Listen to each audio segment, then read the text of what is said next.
Coming up next is another very recognizable face and friend to the overall groundwater community that's very involved in various aspects and certainly needs no introduction, most importantly from me. But again, please welcome our next speaker, Miss Emily Rogers with Bickerstaff, Heath, Delgado, and Acosta. How do I? Big green button. Big green button, And I if you like. have to point at anybody, this Okay. little sparkly thing. Big green button. Okay. So you're probably wondering, well, first of all, I'll just say, loved Adam's presentation, and after mine and Adam's, y'all are going to want to go straight to the bar and start drinking. I'm going to talk about annexation, but the title of my topic may be a little misleading. I'm really going to be talking about development and the changes in the law and policy that have shifted the control over growth and development away from cities and more towards developers. These changes that I'm going to be talking about impact water supply, wastewater, discharges, drainage, and other infrastructure like county roads, emergency services, and also planning for future water supply needs. So I like to talk about this in terms of what a city had in its planning toolbox over the course of history and how they use these tools to plan for utility expansion and growth. So cities have subdivision authority in their extraterritorial jurisdiction. And just to make sure we all understand what an extraterritorial jurisdiction is, and I'm going to call it ETJ from now on so I don't tongue tie, that is the area just beyond the city limits, and it depends on the size of the city how far out that goes. It can be a half mile, it could be a mile, it could be up to 5 miles, depending on the size of the city. In the ETJ, a city has subdivision authority. So you have to come to the city and ask if you want to subdivide your property. You come and say, city, I want to subdivide. And city says, okay, well, you need to show me how you're going to provide water and wastewater service.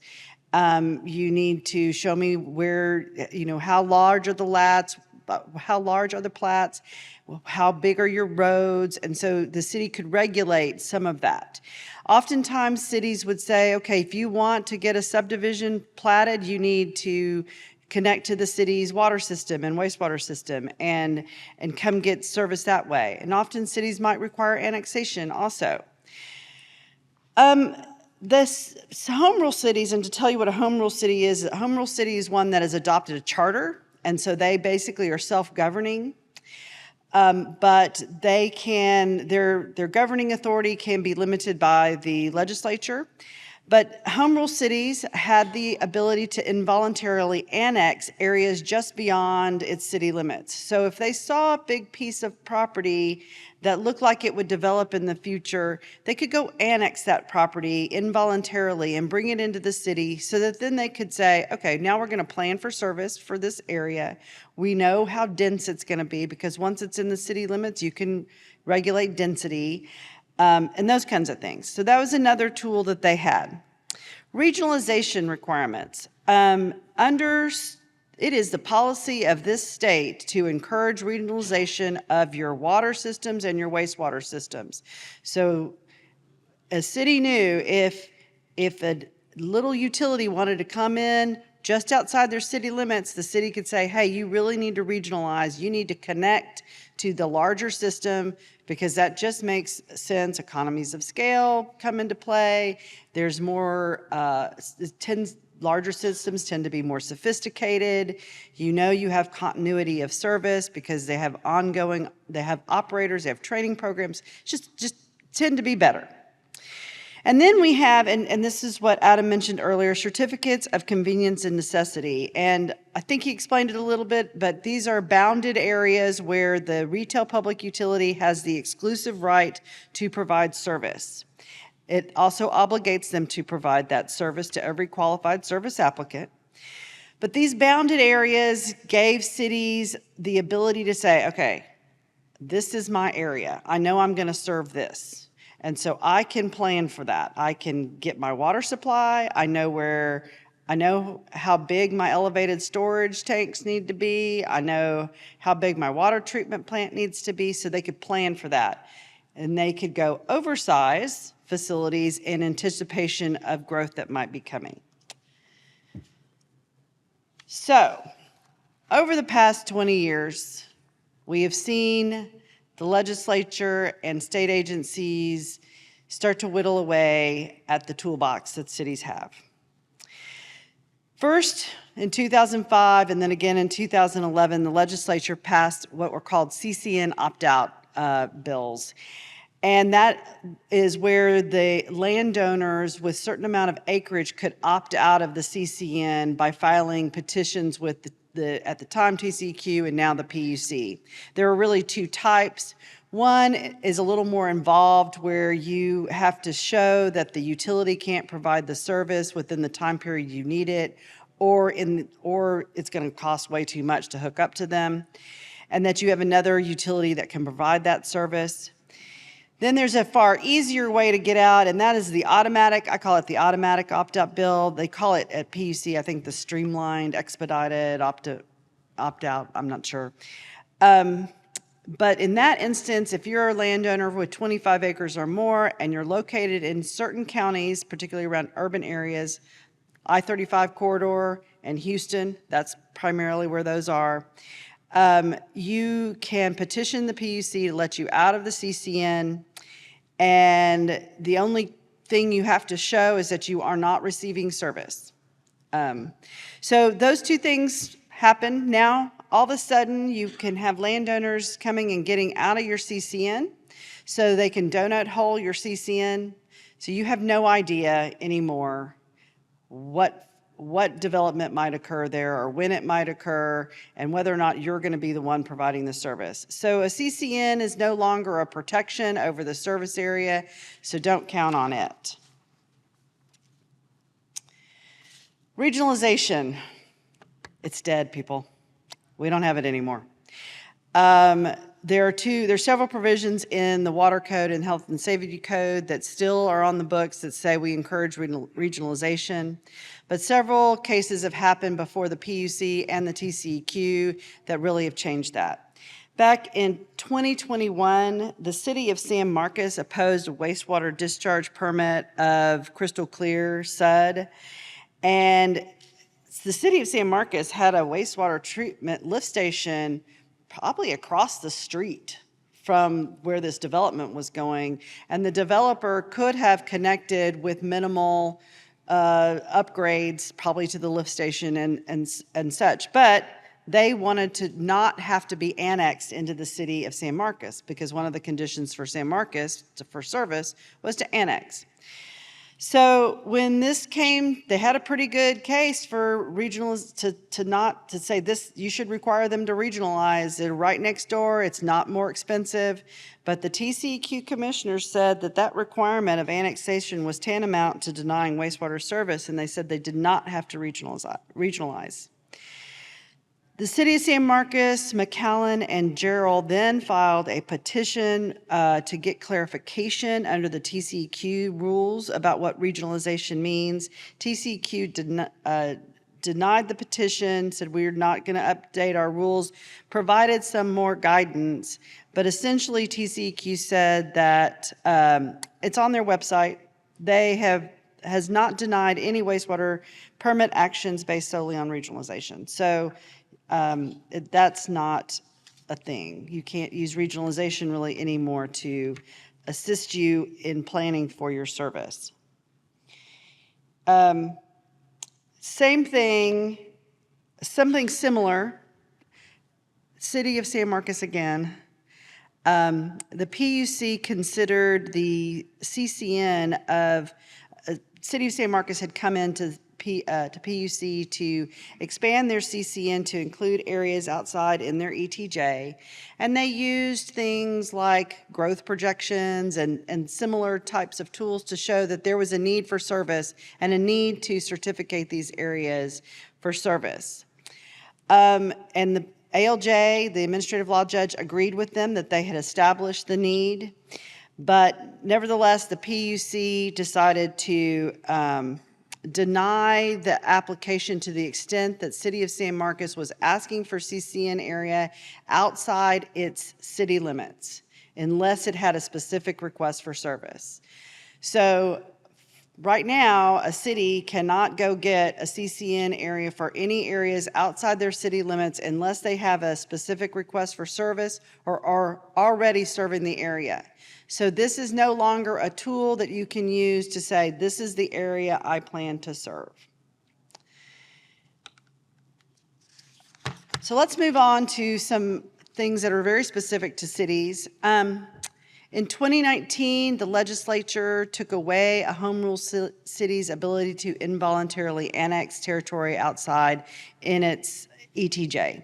So a city no longer can say, okay, there's that big tract of land and it's been bought by developers and we know it's going to be developed. I wish we could go annex it so that we could make sure that they don't come put in, you know, tiny lots and it's right next door to this other area and it's incompatible, you know, all kinds of things like that. So that's gone.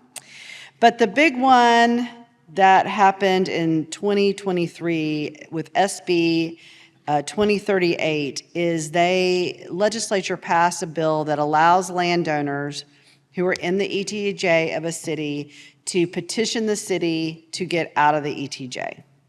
So that doesn't seem bad on its face necessarily, especially, you know, for property rights purposes. Someone might say, well, I didn't want to be in the city's ETJ and I don't want to have to go to the city to plan all those things.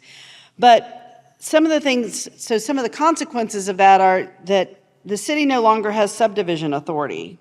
And that area now goes to be in the county. It's now in the county, and the county is the one that has subdivision authority. And, you know, the county's authority with regard to subdivision is not as robust as the city's. And so, and counties don't have water supply systems or wastewater systems, so they can't say, well, we need you to connect to our water or wastewater system.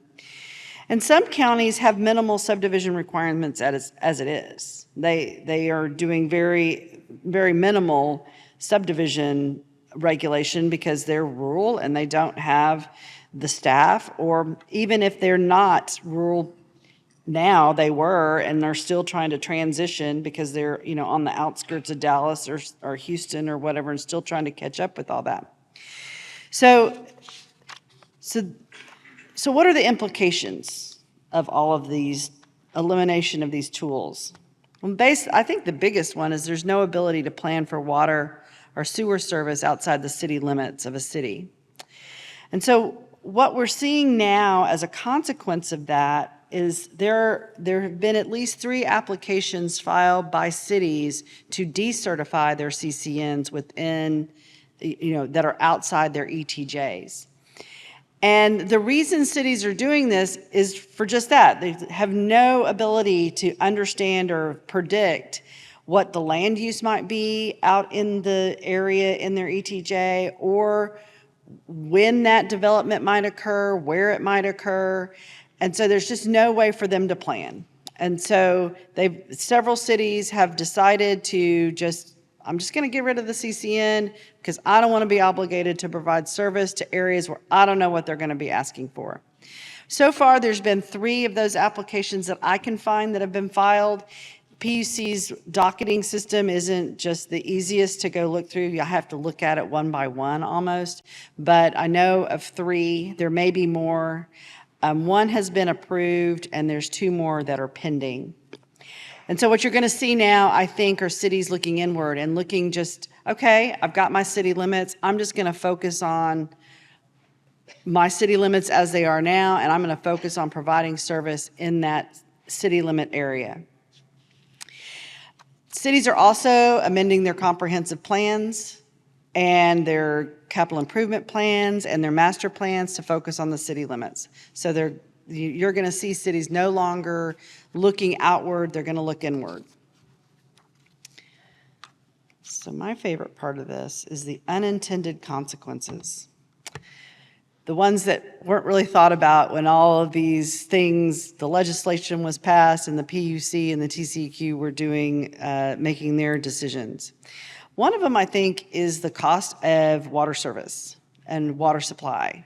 So I'm a developer out in the county, and I go to the city and I say, I really want to get service from you. Can you provide me with service? And the city's going to say, yeah, we can. Here's what you need to do. You need to build that elevated storage. You need to extend this 12-inch water main, do all those things. Well, if the city had been planning for that, maybe that elevated storage already existed and they only had to pay the impact fees related to it. Or maybe they already had the 12-inch water main out there and they just needed to pay impact fees. So the facilities may have already been there, or at least partially there, to get them the water supply. Now they won't be there at all. And so I think it would actually cost these developers more money to get a water supply.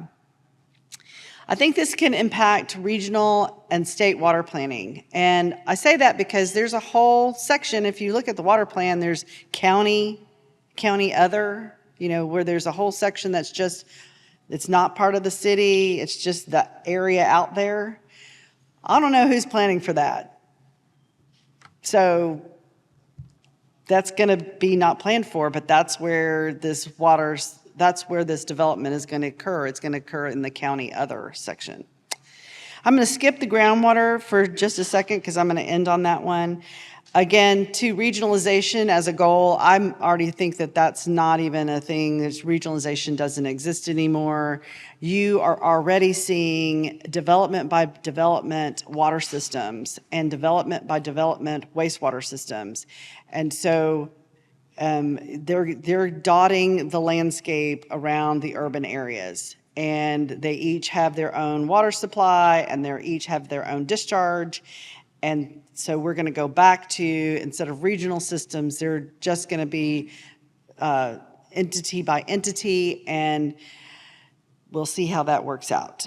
Stormwater quality and drainage. This should be of particular concern to areas where there's fast recharge. Counties can't require stormwater quality controls as part of their subdivision requirements. That's not in their thing. They can do floodplain, but floodplain management is not the same as requiring stormwater quality controls. So then I know this is true in the San Marcos area. The county and the city had, an agreement where the city would apply more stringent standards out in their ETJ as part of their subdivision authority. But now that it's not in the ETJ, the county can't do anything. So you're going to see that these subdivisions are going to go in without stormwater quality controls, and that's more of an issue in areas where their recharge is quick. Also, drainage is going to be an issue. Again, counties have some authority over drainage and can make sure that you have the proper drainage in place, but the reality is you go out a bunch of rooftops and there's a bunch of impervious cover. It's going to change that. And then I mentioned the subdivision standards. Generally, there's going to be less. The counties just don't have the subdivision authority that cities have. So you're not going to see the same. They can't, have other requirements that you might see a city require. So let's go back to groundwater. What I see happening here is that developers are, where they can, are going to go just drill a well because it's going to be cheaper than going and getting a water supply from a city. So or they go to a rural water supplier who's also using groundwater. So what's going to happen in areas where there's strict limits on how much groundwater you can be supplied per acre? Let's say I don't see Kathy in here, but I'm going to pull out Prairie Lands, and they've got a real strict limit of 50,000 gallons per acre per year. Well, there's no way you can supply a development of 1,800 homes on 800 acres or whatever the numbers are. You're not going to have a water supply. So when they go to the groundwater district to try to get a permit and their permit application gets denied, is that another court case? Is that another trip to the legislature to tell groundwater districts they can't regulate like that? I don't know. Developers have a pretty strong lobby. Management, I think, of the groundwater supply will be more challenging. I've already mentioned, it's development by development of water systems. And so you're going to have municipal utility districts and investor-owned utilities dotting the landscape because it'll be easier for them to just go get their own water supply in areas where groundwater is available. So I think that'll make your management over that resource more challenging because you just have more users, and you have more users like Aqua Texas. I think you're going to have a limited ability to plan for the supply. I mentioned that earlier. You just don't know when and how the development's going to occur. I think there's also going to be some issues, and this goes back to Adam's presentation on usage within the developments. Will those investor-owned utilities enforce their water conservation plans?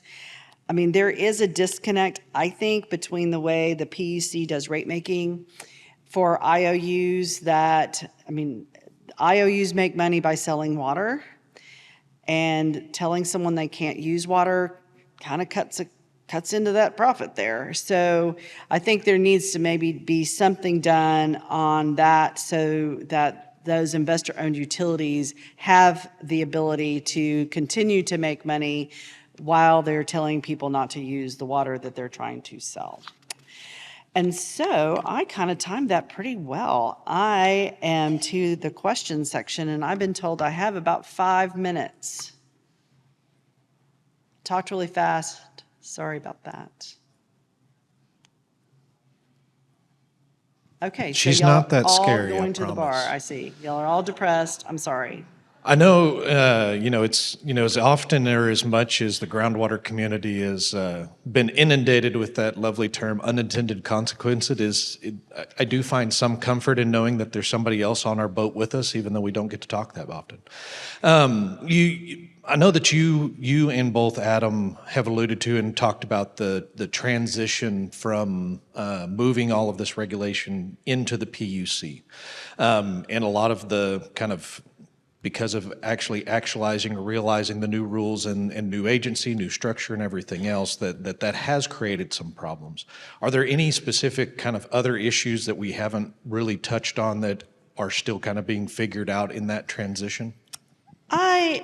No, here's the thing. PUC doesn't really like that it has the water.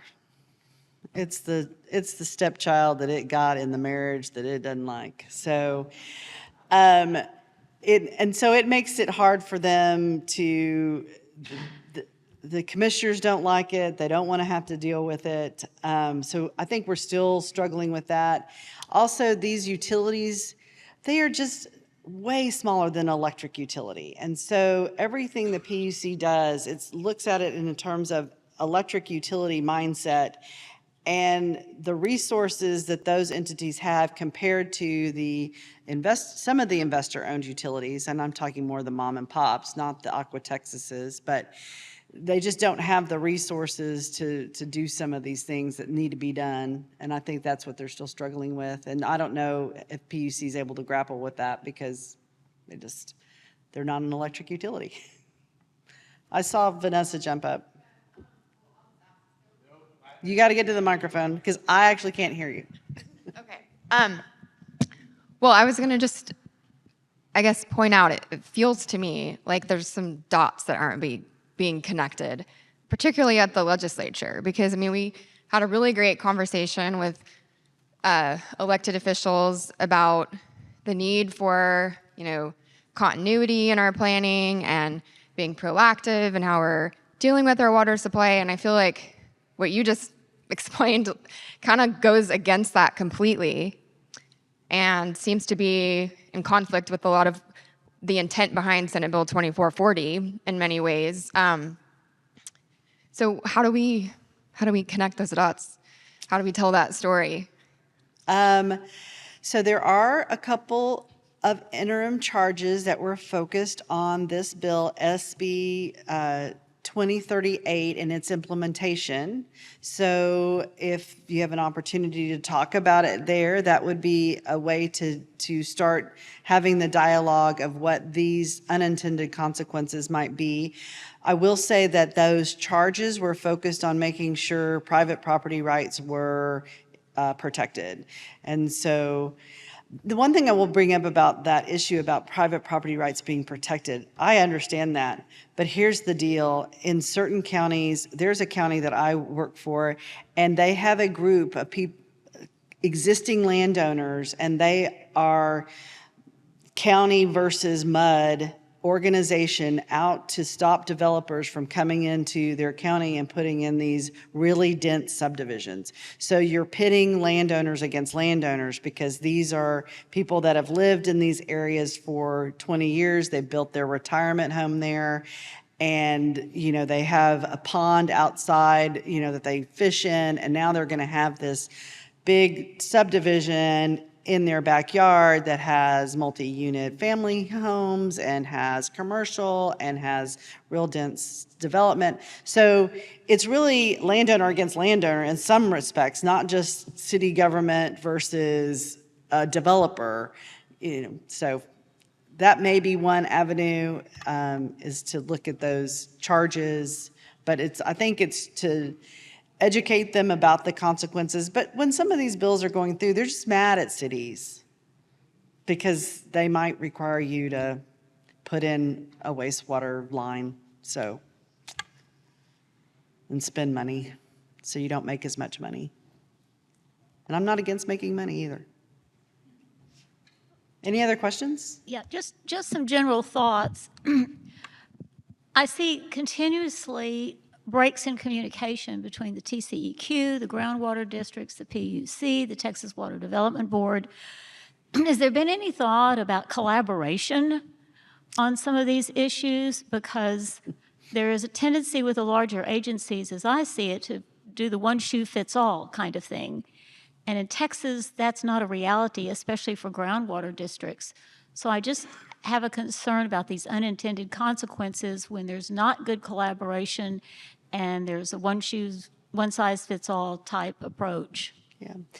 So I will say this about the state agencies. The people that work there are great people. They are overworked and underpaid, and they are just trying to get their permits out and do their thing. Same at PUC and at TCEQ.